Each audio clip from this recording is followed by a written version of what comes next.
da jan kunne mai karfi na taho yau zan baku wani labari. Don na taɓa bada labarin na san yayi ƙasa ba kowa bane sabon dan following dina zai san da labarin akai. Wato akwai wani incident da ta faruwa a nan Kano a wata university a wancan bayan na faɗi sunanta yanzu ba zan faɗe ta ba. Wasu 'yan mata suna irin dan akwai ɗaya tana yawo ɗaya ba ta irin yawo irin dai bai mai yawo irin samari da su soke ka aje a sai ma kayan daɗi da waye sai ku fito. Ranar ɗaya sai ta ja ɗayar ita kuma ɗayar ba a garin da university take ba kamar da ce daga Kano an kaka daga Niger ka zo Kano karatu ba ta san ko ina bai ta ɗaya Kano ce sai suka fita ta jata suka fita irin unguwa din nan za su je wai unguwa daga nan sai su dan je dan supermarket sai dan abu ɗaya biyu haka da dan makaranta yake bukata maybe sabulu ko wani abu ya ƙare kawai suka tafi tiran suna tafiya suna tsaye a hanya kawai sai wani mutum da yamma ne sai ya gansu sai dauke sai ba su lift kasan halin yan makaranta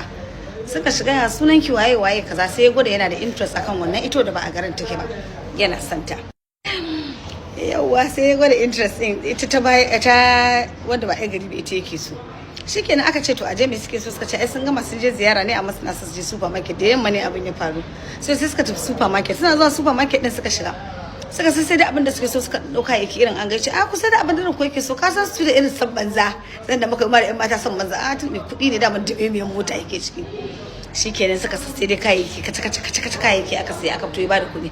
yace yana san din shikenan ta makaranta shi ne je aji sa a makaranta suka fara soyayya da dayar wanda ba a gari ba dan wani shopping yace shi ba a gari yake zuwa yake idan ya dan zo dan wani shopping din ta je mata ya zo ya kawo irin ita ma da dayar ya bata aka dai saba aka zama saurayi na ne wannan muna tare duk wata hidima yana dauki yana mai ita da sauransu aka yi tam aka canza aka je hutu aka dawo bayan an dawo aka zo ya ce bar zuwa nan sai ya ce mata ya zo gari zai zo ya dauke za su yi inda ya sauka na mata shopping za su je ta ga inda ya sauka waye suka fita ma dai in fact ba ma haka bane farce da ya zo dauke ta aka je shopping ba fita da ɗaya kawar barana tunda an saba bayan sun je sun gama siya kaza sai ya ce da Allah zai je ɗakin sa zai dau abu ta raka shi su tafi tare shikenan suka tafi tare ɗakin nan suna zuwa tare ɗakin nan nasu ya je cewa yana zuwa shi kenan sai ya gwada zai amfani da ita sai ta ce a'a ita gaskiya ba haka bane kaza a'a ya gama yana son zai aure ta waye wani daɗin bakin nan na banza da wufi ya je da mata baki kaza ta dai ki yadda waye dai daga baya dai aka yi samun convince ɗinta daga baya take bada labari convince ɗaka abin da zai aka masu kenan sai ya ɗauko ta ya sa ta a mota da shopping ɗinta da komai ya kata bakin hostel ɗinsu na makaranta inda yake ɗauki kuɗi ya bata ya shiga shi nan to sai ya kuma dawowa kaza mai ne shikin ta fada ɗaki tun da ya bata kayan ta ɗaki take rashin lafiya zazzabi ne waye wani ciwo aka kasa ganiya daga makaranta dai aka ciwo ya ishe sai aka ce a kai ta gida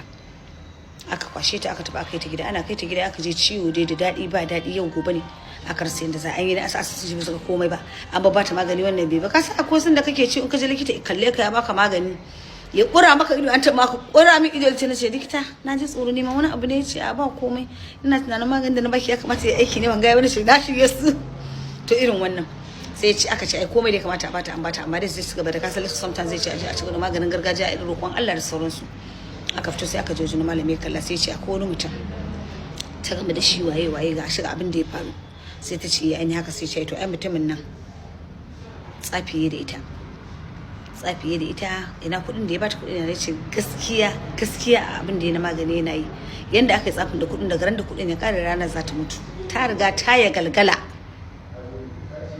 a lokacin ma ta fita a hayyacin ta dama ba ta gane komai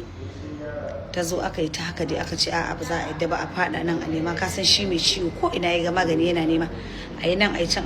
daga baya dai aka tsaya aka ce to ciwo ci gaba yake ran da kuɗi ya ƙare